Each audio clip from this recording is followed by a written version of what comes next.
कहिले आउने हो बुद्धि, कहिले आउने हो? मेन हाम्रो टपिक भनेकै टु व्हिलरमा हामीले लिएर जाने सर्वप्रथम कुरा सुरक्षाको आयो के यहाँ। र हामी आफ्नो गाडीको मालिक हौँ के, हामी मालिक हौँ। कुनै पनि हामी चाहिँ त्यो कामदार जस्तो यस्तो होइन है। र तेस्रो कुरा चाहिँ हामीले कसैको परिवार बोक्दैछौँ क्या। परिवार बोक्नु भनेको ठुलो जिम्मेवारी हो, बुझ्नुहोस् है साथीहरू। सर्वप्रथम चाहिँ यी कुराहरू चाहिँ महत्त्वपूर्ण हुन् है, कहिले नभुल्नु। कुनै पनि कर कार्यालयमा गएर तपाईँले त्यहाँ केही न्याय पाउने होइन। तपाईँले बुझ्नुहोस् न साधारण तरिकाले, कस्तो भने हामी हाम्रो गाडीको मालिक हौँ भनेपछि हामीले अरूको परिवार पनि बोक्दैछौँ भनेपछि अरूको परिवारले पे गर्नुहुन्छ हो, हामीले गर्ने त होइन। अनि अरूको परिवारले पे गर्दा गर्दै उहाँलाई 10% लाग्नुपर्ने चाहिँ स्वतः उहाँलाई एकदमै नेक्स्ट लेभलको सुरक्षा दिने हो क्या हामीले चाहिँ है। आफ्नो स्वास्थ्यको नि ख्याल गर्नु पर्यो भनिहालेँ। सानोदेखि ठुलो बिमार आइसकेको छ त्यो गरिहाल्नु, हरेक राइडरलाई इम्पोर्टेन्ट कुरा यो चाहिँ है। र कानुनले कति व्यवस्थापनमा ल्याइरहेछ। धेरै नेपाल पुलिसको अहिले तपाईँहरूले भिडियो हेर्नुहुन्छ होला, म चाहिँ साह्रै नै खुसी छु।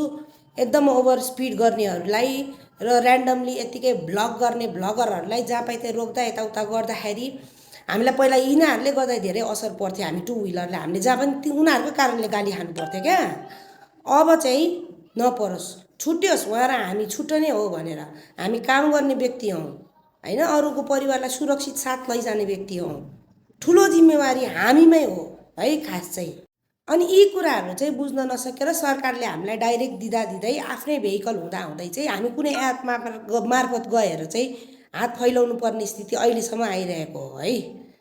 अनि हात फैलाउने मात्र त कुरा छोडिदिउँ, कतिले त न्याय पाएनन्।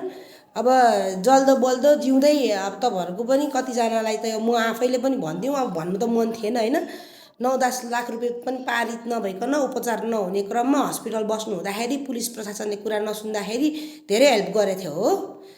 3 लाखदेखि कति कति लाखसम्म गरिदिएको थियो। त्यो कसरी गरिएको थियो त? त्यो कसरी गरिएको थियो भने त्यो आधारै छुट्टै थियो नि त। हामी आफू स्वयं गरेर लडेका थियौँ नि त। भनेपछि हामीले सक्दो रहेछौँ नि त धेरै कुरा गर्न। आफूमा विश्वास राख्नु है सबभन्दा पहिला चाहिँ। र तपाईँहरू यो अक्रम बक्रम कुरामा अल्झिराख्नु पर्दैन। हाम्रो नेपाली राइड सेयरिङ एप सजिलोले अलरेडी नै दिइसकेको छ तपाईँलाई 25 रुपियाँ पर किलोमिटर। लिन जाँदाखेरि पनि तपाईँको धेरै टाढाको डिस्टेन्समा पनि पर किलोमिटर 15 रुपियाँ आउँछ नै।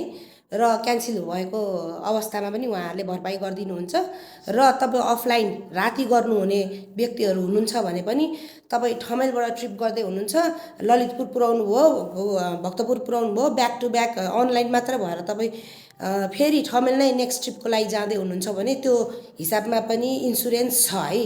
अब यतिको पनि दिएको सुविधा चाहिँ सजिलोले धेरै राम्रो हो। जुनसुकै अरू एपमा हेर्नुहोस् कुनैमा पनि छैन है। अब एपको कुरा जोड्यो फेरि अन्तिममा भन्ने होला साथीभाइहरूलाई जोड्छु, किनभने मैले पनि विगत त्यत्रो वर्षदेखि काम गर्दै आएको। सर्वप्रथम सुरक्षा भनिहालेँ, एपलाई मैले अहिले पनि दिएको छुइनँ। र सेकेन्ड कुरा राम्रो एप छान्न जान्न सक्नु पर्यो। तपाईँलाई सुरक्षा, हामीले बोक्ने मान्छेलाई सुरक्षा, तपाईँको गाडीलाई सुरक्षा हुनु पर्यो है त। अझ पनि बुझ्नुहोस्, आँखा खोल्नुहोस्, कुनै पनि सङ्घ संस्था चाहिँ हामीलाई चाहिँदैन। तपाईँहरू राम्ररी एपसँगै गएर जुड्नुहोस्, तपाईँ आफ्नो भेहिकलको आफै मालिक हुनुहुन्छ है त।